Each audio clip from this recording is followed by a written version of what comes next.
وہ سکھ تھا، انڈین فوج میں آفیسر تھا، مگر آج امریکہ کے اس اولڈ ہوم میں قابل رحم حالت میں پڑا تھا۔ ڈاکٹر کہتے تھے دعا کرو تمہیں موت آ جائے، جتنی جلدی تمہیں موت آئے گی اتنی جلدی تمہارا یہ ظاہری عذاب ٹلے گا۔ دوستو، میری عادت ہے میں ہر جمعے والے دن جمعے کی نماز کے بعد کسی نہ کسی اولڈ ہوم میں جا کر مذہب کو بالائے طاق رکھتے ہوئے تمام تر بزرگوں سے ملاقات کرتا ہوں، ان کا حال دریافت کرتا ہوں، ان کے دکھ سنتا ہوں اور ان کو تسلی دیتا ہوں، یہاں تک کہ نماز مغرب پڑھ کر وہاں سے اپنی رہائش کی طرف نکل پڑتا ہوں۔ آج حسب معمول میں جمعے کی نماز کے بعد ایک اولڈ ہوم میں گیا جہاں ایک سکھ مقیم تھا، بلکہ یوں کہہ لیں کہ قیدی تھا، جس کی زبان پر زخم بنے ہوئے تھے، جن کے اندر پیپ بھرا ہوا تھا۔ اس کی حالت اتنی عبرت ناک تھی کہ زخموں سے رسنے والے پیپ کو وہ باہر تھوک بھی نہیں سکتا تھا، مجبوراً وہ پیپ اندر ہی اتار رہا ہے۔ میڈیکل سائنس اس کا علاج کر کر کے تھک کر ہار مان گئے، لہٰذا اسے تقدیر کے رحم و کرم پر چھوڑ دیا گیا تھا۔ اب چونکہ اس کی زبان پر زخم تھے، لہٰذا وہ بول کر بات کرنے سے قاصر تھا۔ ادارے کی طرف سے اسے ایک کاپی اور پینسل مہیا کی گئی تھی تاکہ وہ اپنی تکلیف یا ضرورت لکھ کر بیان کر سکے۔ میں نے جب اس سے صحت کے متعلق دریافت کیا تو اس نے ایک خالی پیج پر انگلش میں جواب لکھ کر دیا، جس کا مفہوم تھا، میری حالت آپ کے سامنے ہے، سوال کیسا؟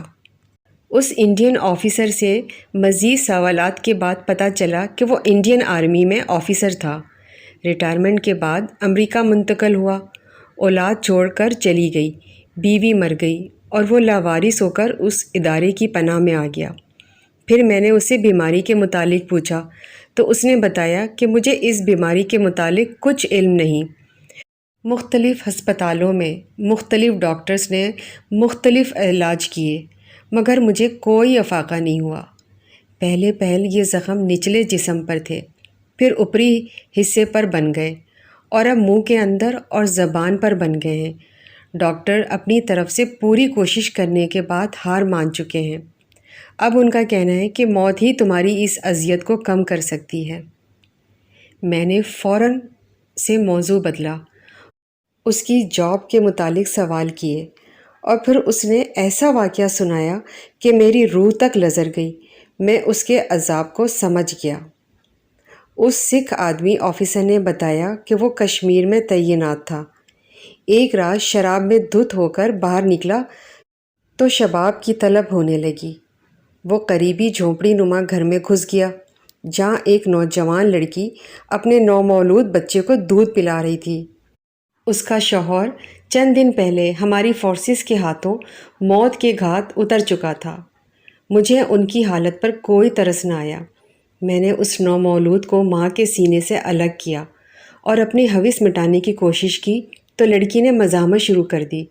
میں نے لڑکی کے دونوں بازو اور دونوں ٹانگوں میں گولیاں داغ دیں تاکہ وہ مزاحمت کے قابل نہ رہے، مگر اس کے باوجود بھی وہ اپنا جسم مجھ سے پامال کروانے سے بچنے کی کوشش میں ہلتی جلتی رہی، یہاں تک کہ میرے سپاہیوں نے اس کے سینے پر پاؤں رکھ لیے اور میں نے اس کی عزت پامال کرنا شروع کر دی۔ جب میں اپنی ہوس مٹا چکا تو مجھے پتہ چلا کہ لڑکی میری وحشت سہتے سہتے مر چکی ہے۔ میں نے لڑکی کے ساتھ مقیم بوڑھے، بوڑھی اور بچے کو بھی گولیوں سے بھن کر رکھ دیا تاکہ کوئی موقع کا گواہ نہ رہے، اور اس واقعے کو مجاہدین کی کارروائی قرار دے کر معاملے کو رفع دفع کر دیا۔ مجھ سے سب سے بڑا ظلم یہ ہوا، مگر میری نظر میں یہ ظلم نہیں تھا، کیونکہ وہاں روز کشمیری لڑکیاں انڈین آرمی اور ہندو پنڈتوں کے ہاتھوں لٹتی تھیں۔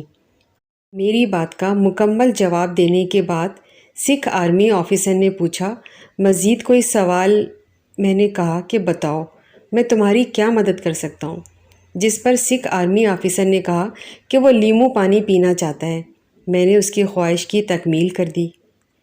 اس کے بعد الوداعی کلمات کہتے ہوئے اٹھنے لگا تو سکھ آرمی آفیسر کی طرف سے سوال آیا، پاکستانی ہونے کے باوجود تم نے کوئی نفرت کا اظہار نہیں کیا؟ میں نے اسے بتایا کہ مسلمان ہونے کے ناطے تم اس وقت قابل رحم حالت میں نظر آئے ہو، تو تم پر رحم کیا۔ باخدا اگر میدان جہاد میں سامنا ہوا ہوتا اور تو صحیح سلامت سامنے ہوتا تو امت مسلمہ کی ایک بیٹی کا حساب لینا۔ میری دہکتی آنکھوں کو دیکھ کر وہ سکھ لرزنے لگا اور مزید کوئی سوال نہ کر سکا۔ میں نے واپسی کی راہ لی اور سوچتا ہوا گھر آ گیا کہ ہمارے اللہ تعالیٰ نے ان لوگوں کے دلوں میں ہمارا ڈر پیدا کر رکھا ہے، اس کے باوجود بھی یہ لوگ ہم پر ظلم ڈھا رہے ہیں اور ہم آنکھیں بند کر کے بیٹھے ہیں۔ ایسا کیوں؟ ہے کوئی جو مجھے میری کیوں کا جواب دے؟ کوئی ہے؟